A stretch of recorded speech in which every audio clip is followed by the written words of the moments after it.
Welcome to Lame Creations, Log Analysis Made Easy. Today we're going to do a request from a few of the YouTube members here. They've asked me to discuss adaptive response. And adaptive response is a capability within enterprise security. And so we're going to kind of briefly cover it. I decided to take a two-pronged approach at it. I'm going to give you the sales side of it. So the thing that your manager would be hearing that and that's going to give it this holistic, I'm just amazing, it'll solve everything, it'll even toast your butter. Wow, came out wrong. It'll even butter your toast. Well, the point is, it is an amazing tool, but we're going to go through the sales pitch on it, and then we're going to show it in actual practicality, and you're going to see, wow, okay, does do the things they say it does, but it's not nearly as magical and mystical as it might appear. It's pretty straightforward. So we'll have to, but in order to discuss it, we'll just need to kind of go over what is Splunk Enterprise Security, because it's a piece of that tool. So Splunk Enterprise Security is a SIEM. It is a centralized tool to collect all of the alerts on your network, on your system, in your environment, and it's going to, because they're all centralized, it should increase your ability for threat detection, incident investigation, compliance reporting, and security monitoring. You get it all centralized, and that's what Splunk is really good at. It's already got all the logs there, and then it will start doing your security reporting and alerting stuff. The role in modern cybersecurity operations is a centralized security platform, as already mentioned. And the point is, it's to accelerate threat detection. We have so much noise, so much stuff going on. We want to be able to detect our threats faster. And that's what the SIEM tool, Enterprise Security, and ultimately Adaptive Response are trying to do. And Enterprise Security is trying to reduce the risk that you have in your environment. So let's talk about an introduction to Adaptive Response. What is it? Well, the Adaptive Response Framework, as defined by Splunk, Adaptive Response automates predefined actions triggered by security events to improve incident handling efficiency. And then action types. Actions include enriching alerts with additional context and automatically blocking malicious activities to enhance security. Okay, that's a mouthful. What does it really do? Well, you create detections in your enterprise security, and then you can create automated actions that you want to occur each time your detection fires off. And that can be enriching alerts or blocking malicious activity or sending emails. But the whole point is it should make things automated and enrich and increase your ability to respond to malicious activity. Purpose and benefits, we're going to kind of repeat this again and again. It's going to automate tasks. It's going to help improve accuracy. We're going to do a lot of the things that we're going to talk about here is you start developing playbooks. I get this security alert. This is what I do. Then I do this. Then I do this. Then I close the ticket. And if you can build that process, I like to say it, if it can be done by a SOC 1 analyst, it can probably be automated. And if it can be automated, you can then leverage adaptive response and other tools like that to improve accuracy, automation, get faster response types, so that you can ultimately focus on the complex investigations, the things you don't have playbooks for, the things you don't see every day, so it's not easy to write out a plan for it. It integrates with Splunk ES. It's right into its dashboard web UI. As you go through, we'll show it. It's very simple. It's just part of the process. As you build detections, you add in the adaptive responses. It will ultimately streamline your workflows. It enables smooth execution of response actions, and it enhances your efficiency, so your analysts will have more free time. Key features. Well, it'll enrich your alerts. It can provide more context. A good example of it, and we'll show this, is you have an IP address that comes back in your investigation, in your detection is probably the better term, and you could then go enrich that. What do we know about this IP? What host names are associated with it? Is it on a threat list? And you can take that one single alert, that single log, and you can start enriching it with other data.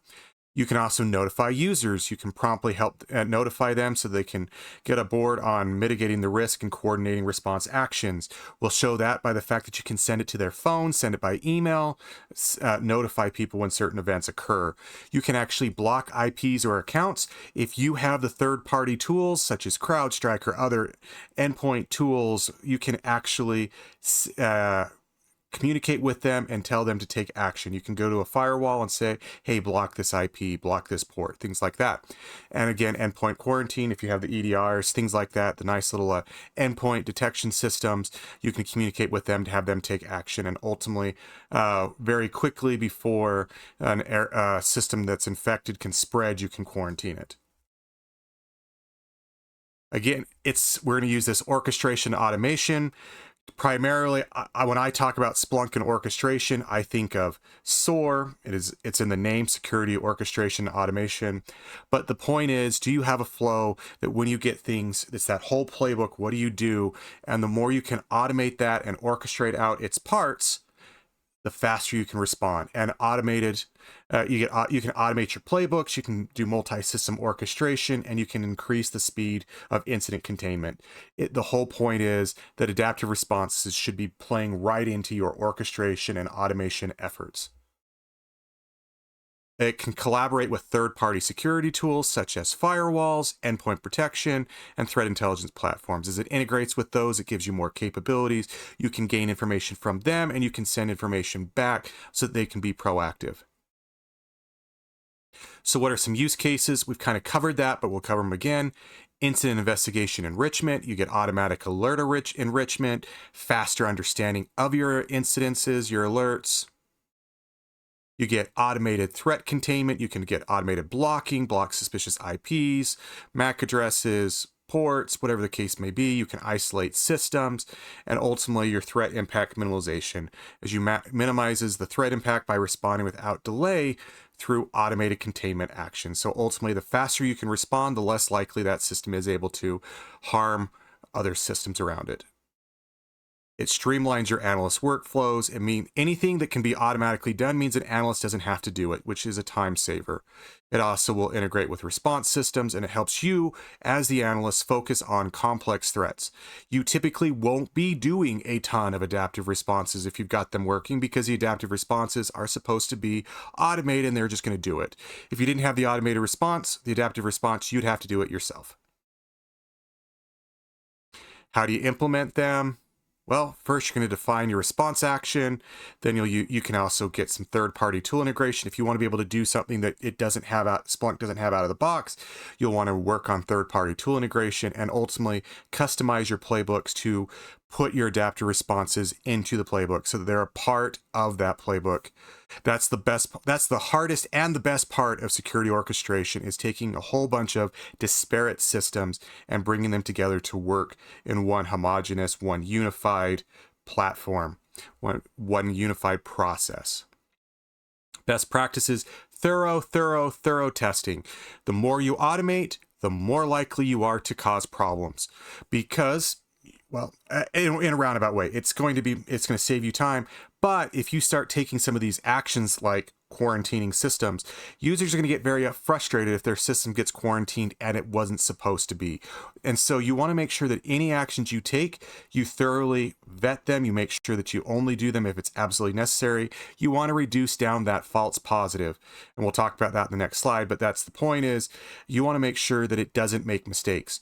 The other thing that can be a problem is it can tell you there isn't anything to be worried about. In reality, there is. And so you want to make sure that you don't accidentally let something malicious go through based off your automation tasks. And focus on the small things first. The concept of, how do you eat an elephant? One bite at a time. And my recommendation is, eat the outside of the elephant before you try to go to the middle. Eat what's easily available. Go automate what's simple. And again, I go back to, what does a tier 1 analyst do? Most likely that's the things that I'd be looking at trying to automate. And you want to have clear system communication. If you have all these disparate systems talking to each other and the communication goes down, then those automated tasks aren't going to work. And so you want to make sure that there is redundancy, that there's constant communication, and that you handle that there's that seamless communication. And then you're going to constantly want to be performance monitoring. As your systems changes, as your environment changes, you want to keep reviewing your automation to make sure, is this still the task I want it to be doing? Challenges in troubleshooting, integration complexities. The stuff that comes out of the box with Splunk, adaptive response, really easy to make work. But as you start to add EDR systems and other things such as CrowdStrike, whatever, the level of complexity can increase. It can make it harder to, some of these third-party tools, they'll work, but it may take a little more effort. You also want to be managing that false positive and false negatives, both. I say false positive, but both are bad. You want to make sure that you take care of them. You want to maintain that your response is still accurate. And as the environment changes, you need to be adaptive and change with it. And proactive troubleshooting. The earlier you detect problems, the better it'll be, and your customers will be a lot happier. So that's my conclusion from the sales perspective of it. That's kind of that high level. Here's all those things that adaptive response can do. I've promised you everything under the sun. As I said, I didn't have the sales slide there, but it will also butter your toast. It'll make you a cup of coffee. Okay, probably could, but that's not really what it's meant for. There's a lot of hype with the system. Let's now actually show it in practice. And it's really quite easy to use and understand the principles. All right, I am in a detection. I've gone to security content, content management, and I created a new event detection, event-based detection. What's an event-based detection? It's looking for SPL logs. It's going to look through your logs and say, when this occasion arises, when this query pulls back results, do something. That's basically what an event-based detection is. And this one, horrible naming, don't worry about that. The point is to give an example. We come in here, we see it's a lame example of adaptive response. Here's my query.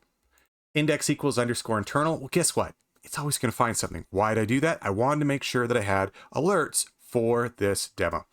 And so while this is not actually a malicious behavior, it shows that you can put a detection on anything. And so I'm just going to say, if I have an internal log, return back the host and the time. You got to come in here and give yourself your entities and threat objects. So I have lame detection of risk, I made a system entity, and I use the host field as the entity. It's pretty straightforward. This is not about how to build event-based detections. This is about adaptive response. So I'm not going to spend a lot of time on this. Finding details. This is, all right, now I found it.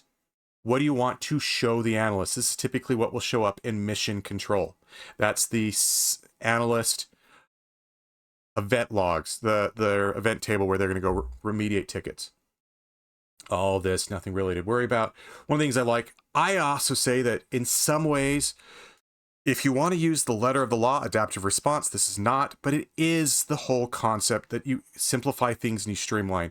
Maybe one of the things you do is drill down searches. You have them go to a drill down or a dashboard to look at something. You can add that in here. It is not technically an adaptive response, but it is part of the workflow. So just be aware that you can add additional searches and things like that. So when they get their alert, the analyst can click a few links and boom, they get more additional information right in front of them. Not technically an adaptive response, but it fits the purpose of an adaptive response. Now we get down here to next steps. This says insert action, but when I expand it, you'll actually see adaptive response action. So it really could have said insert adaptive response. This is a subset of the adaptive responses you have, and it will kick these things off. And it will tell them the next step, it's for your next steps. And so you could say that you want to do a stream capture. If you have Splunk Stream, you can tell Splunk Stream to turn on, capture certain ports, whatever the case may be. And now all of a sudden, so you have a detection that kicks off saying, hey, something's suspicious about this IP and this port. Then you can actually tell it, hey, I don't have that data, so let's turn that data on and start collecting what network traffic is going. If you already have a network traffic tool, this may not be very helpful. But if you don't have network logging, stream capture can be added on, and all of a sudden you start gaining more information about an IP or whatever the case may be. MB stat, you can run an MBT stat command, NSLOOKUP. So if you got an IP address, it can go resolve it. You can ping a system, see if it's up or down. And all of this is that enrichment that we talked about, enriching alerts. Risk analysis is kind of a third-party tool. It helps you add risk to your stuff, understand how risky an asset is, things like that. You can send to user behavior analytics, or you can add it to your threat intelligence, or you can take some other actions URL. But basically, it's giving you the list of things. You click on them, and it gives you options. Like if I do add threat intelligence, it's going to give me that action. And when I click it, it'll let me do it. That's one way of doing it. I'm not a big fan of putting it in the insert action. It's because it's not nearly as visible as what's going on. I can come down here and tell an analyst that they need to do one of these tasks. These are the adaptive responses on your system. It's larger than this list here. This one says add events to an investigation. An investigation is typically a much more complex detection. So the concept is you might have a detection and you see an IP address, and that makes you say, you know what, there's something going on here because I'm seeing other detections related to that IP address. And so you open up an investigation and you want to link all of your detections and a whole bunch of other artifacts, anything you're doing while you investigate your investigation, you want those logs and those alerts right there. And so this would be add these events to an investigation. Send an email. Send an email would be alerting somebody so they can take action. Log the event. Do a stream capture. Do an MBT stat, NSLOOKUP. Create a Splunk message. Splunk messages pop up here. Output results to telemetry endpoint. Do a ping. Do a risk analysis. Run a script. This will run any script on your system that you've already preloaded in enterprise security. It can be a bash script, a Python script. Technically, it can be PowerShell. Depending on what your system can run, it'll run it. Send a UBA, send a Splunk mobile. That'll send it to their someone's cell phone. You can make a dashboard studio snapshot out of it. You can add it to a threat intelligence. And then I like this all generic webhook. If you have an API that is web-based, you can use this webhook, fill it out, and you can send data that route. If you don't have a true third-party TA API connection, you can use a webhook to do it. We're going to skip over this annotations. I'm going to show one more place where adaptive response shows up. Down here, I can just have it do an adaptive response automatically. So basically the concept is when there's a detection, it will run these adaptive responses. And those adaptive responses are the larger list. We can see we can add events to investigation, send email, log event, stream capture. And I like when you do this because it automatically sets it up. So when I hit send email, we can see, oh, who am I sending it to? Do I want to show a CC and a BCC line? What's the priority? What Splunk alert? That's going to take the name of the alert, the name of this detection. The alert condition for this name was triggered. So that's what the email will be, as a Splunk alert with the name. You can link to the alert. So the basic concept is in their email, they click the link, it'll take them right to the detection. We can do a link to the results. We can do a search string, attach CSV, trigger time, attach PDF. What kind of format do we want to send it in? We want it as HTML and plain text or just plain text. Got a lot of options there. We can add adaptive response, send to mobile. Let's do that. Well, we'll do a ping first. Ping's pretty simple. What's the host field? How many max results? And then what worker set. That's typically what machine is it going to be using to ping. We can do, let's see, we'll do a create Splunk message. That's going to say, hey, what kind of message alert do you want to send? There's a whole bunch of fields up here. You can then give it the message ID and then what fields you want to send to them. And so you set up your adaptive response right here. Send a Splunk mobile. Who are you going to send it to? And then title, description, etc. And they'll then receive the stuff on their phone. And so that is when you're creating a detection. You set up the adaptive responses. It's basically what kind of actions do you want it to take, or what actions do you want to tell an analyst that they should take. And that's all part of that automation. When you've thoroughly tested it and you know that doing a ping isn't going to cause a problem, you can automatically set it up.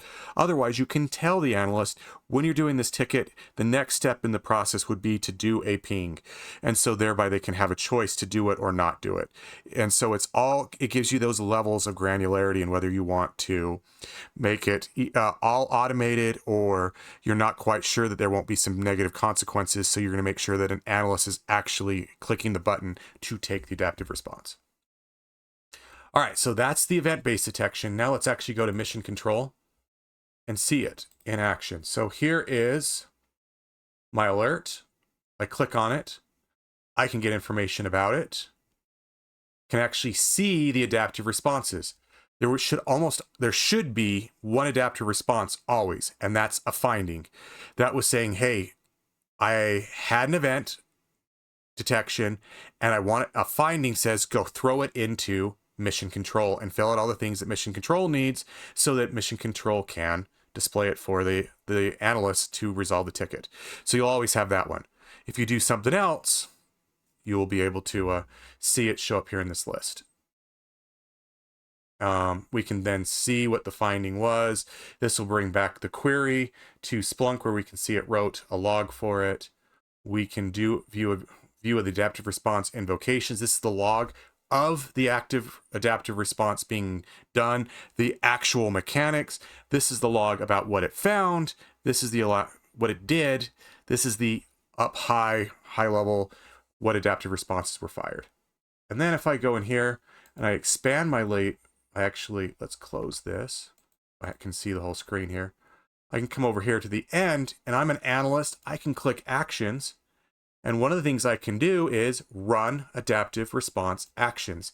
So I can actually come in here and say, I want to stream capture, MBT stat, NSLOOKUP, ping, do a risk analysis, add threat intelligence, send a UBA, etc. Not all the options are there, but it will give you a subset of the options that they make sense to an analyst to be able to send. You're probably not going to send an alert because if a person's already looking at it, why would you send the alert to their phone?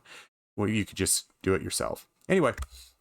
And so it does not give you every adaptive response, but it gives you a subset of them. And so you can then choose to run these on your own. So I could do a ping. I'm going to actually let it fail. So my host field will be